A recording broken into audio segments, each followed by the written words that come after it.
El Partido Liberal, que prácticamente ha sido creado para participar en las elecciones generales del 2025 y unificar oposición, sobre todo estaban a la cabeza Branko Marinkovic, su persona, Miguel Roca y otros políticos que fundaron el Partido Liberal Boliviano. ¿Por qué el nombre y cuál es el objetivo? El Partido Liberal Boliviano quiere rescatar esa tradición del Partido Liberal de los años 20, los años 30 en el país, donde además tuvimos el mayor auge económico con la época de los varones del estaño, etcétera, con el liberalismo. Ese partido murió, dejó de existir hace mucho tiempo y entonces nosotros tratamos de renovarlo y ponerlo nuevamente como una alternativa para la gente.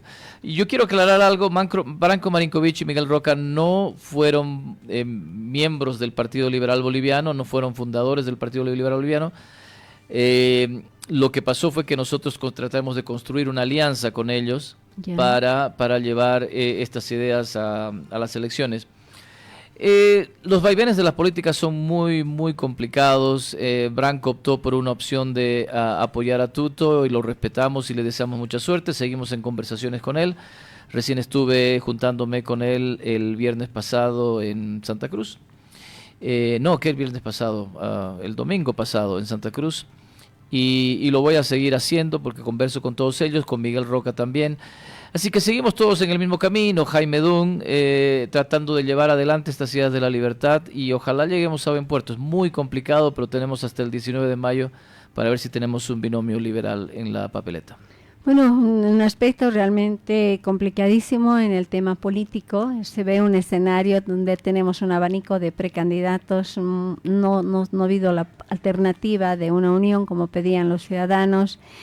¿Cómo ve usted al movimiento al socialismo frente a este panorama? ¿De repente es una fortaleza, una debilidad, una amenaza? Bueno, para el movimiento al socialismo siempre va a ser una buena noticia que los opositores no se junten, ¿no? Porque eso nos quita fuerza desde este otro lado. Pero el movimiento al socialismo ha cometido tantos errores, ha sumergido a este país en un descalabro económico de una magnitud que no veíamos hace mucho tiempo. Además ha suprimido la democracia, vivimos en dictadura, porque no puede ser democracia un gobierno que lleva 300 presos políticos, más de 1000 exiliados, líderes políticos que son raptados como Luis Fernando Camacho o la presidenta Yanine Áñez, que está en la cárcel. Esto es una dictadura, hay que tenerlo claro.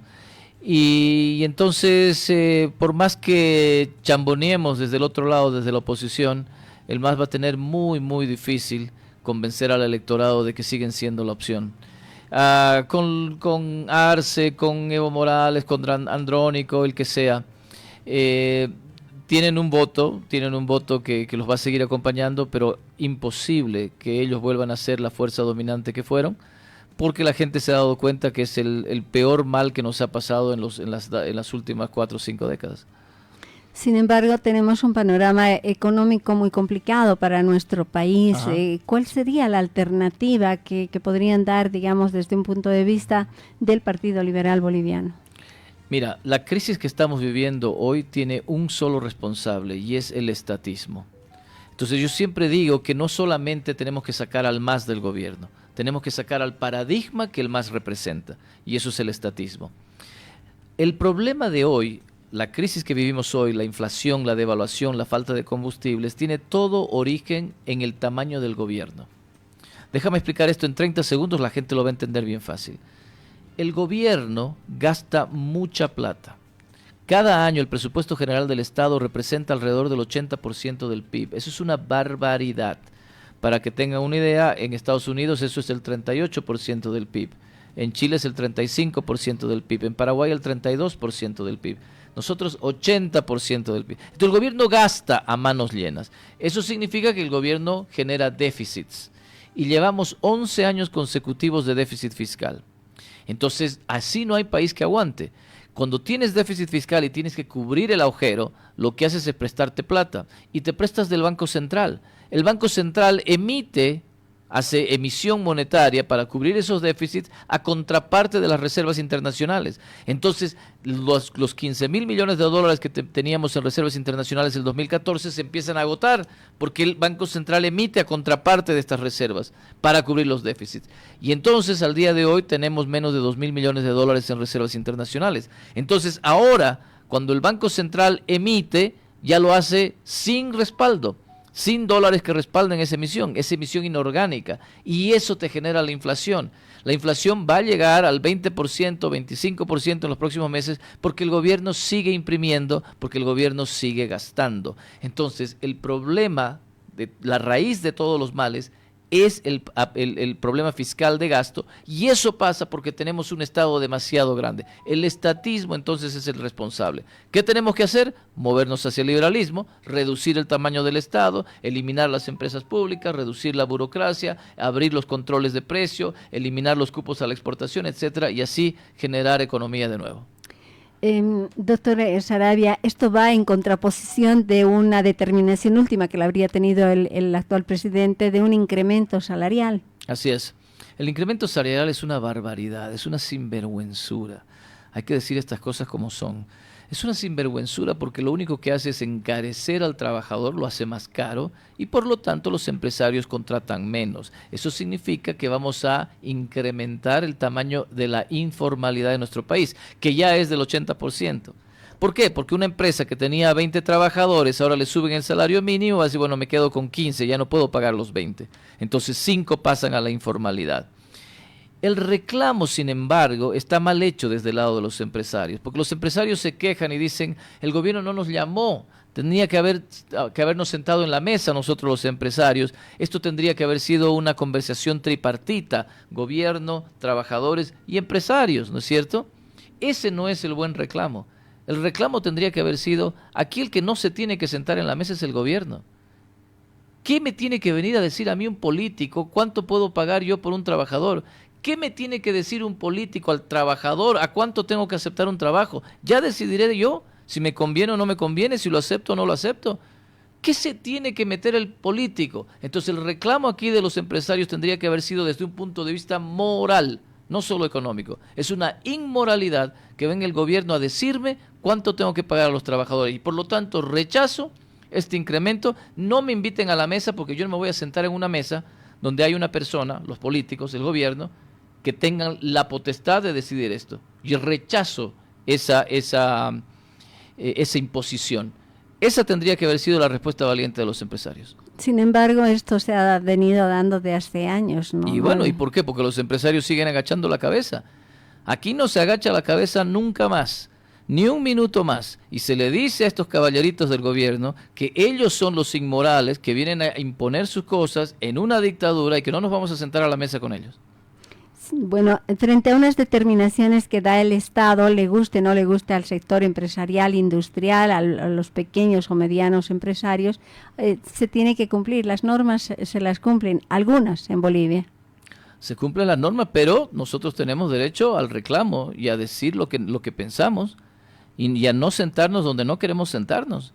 Es decir, la población civil tiene el derecho al reclamo, a la desobediencia civil, cuando las cosas son injustas, son Doctor inmorales. Saravia, ¿cuál sería el factor ahora multiplicador que se va a dar a propósito de este incremento salarial? Esto en la economía del país. Lo que va a pasar es que esto va a empeorar las cosas, va a generar mayor desempleo formal, que ya es chiquitito, se va a engrosar las filas de la informalidad. Algunas empresas probablemente quiebren, las que están al borde, ¿no? Sobreviviendo apenas, con esto puede ser el tiro de gracia. Entonces eso va a significar menos producción, menos innovación en el país, menos contratación y vamos a seguir a la deriva. Simplemente porque estos señores del gobierno piensan que ellos nos pueden decir a nosotros cómo hacer las cosas. Es hora de cambiar esto, Laura.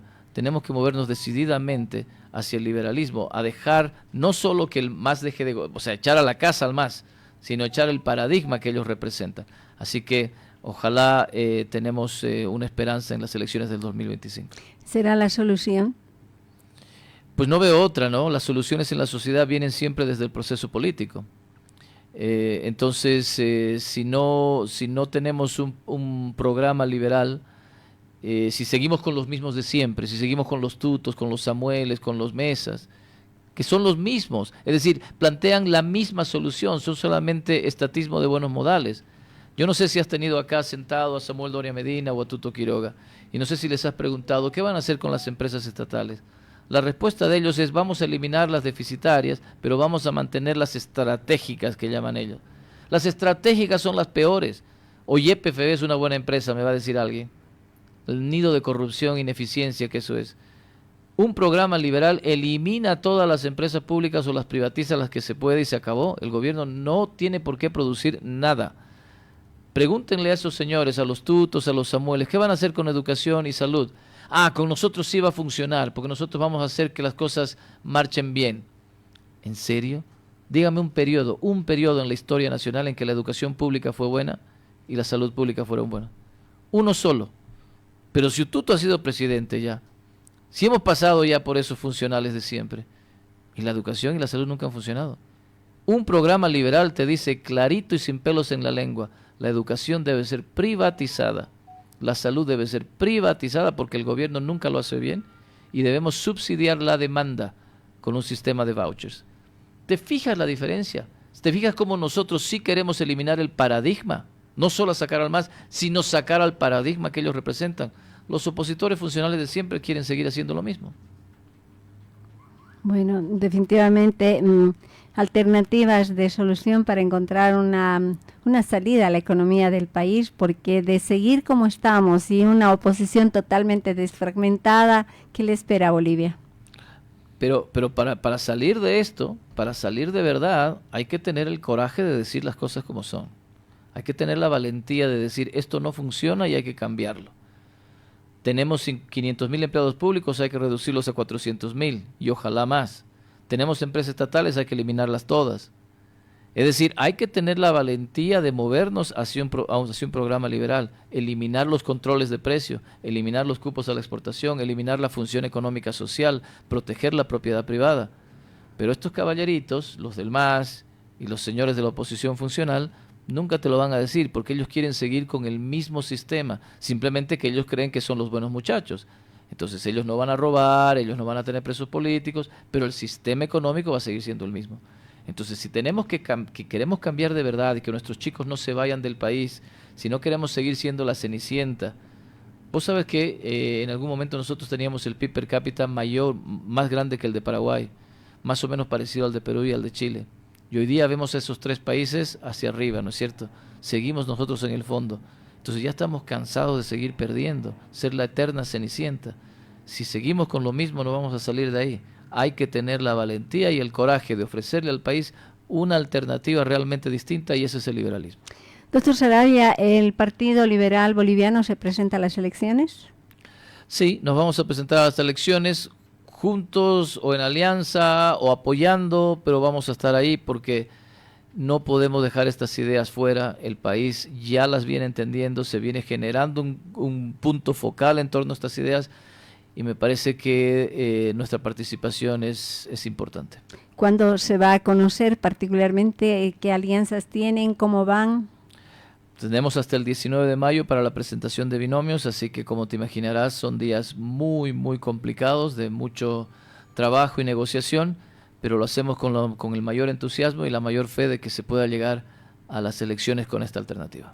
Los tendremos muy cerquita el 19 de mayo para conocer qué nos dice, por supuesto, el Partido Liberal Boliviano. Muchas gracias, claro que sí. Que le vaya muy bien, muchas gracias por compartir con nosotros.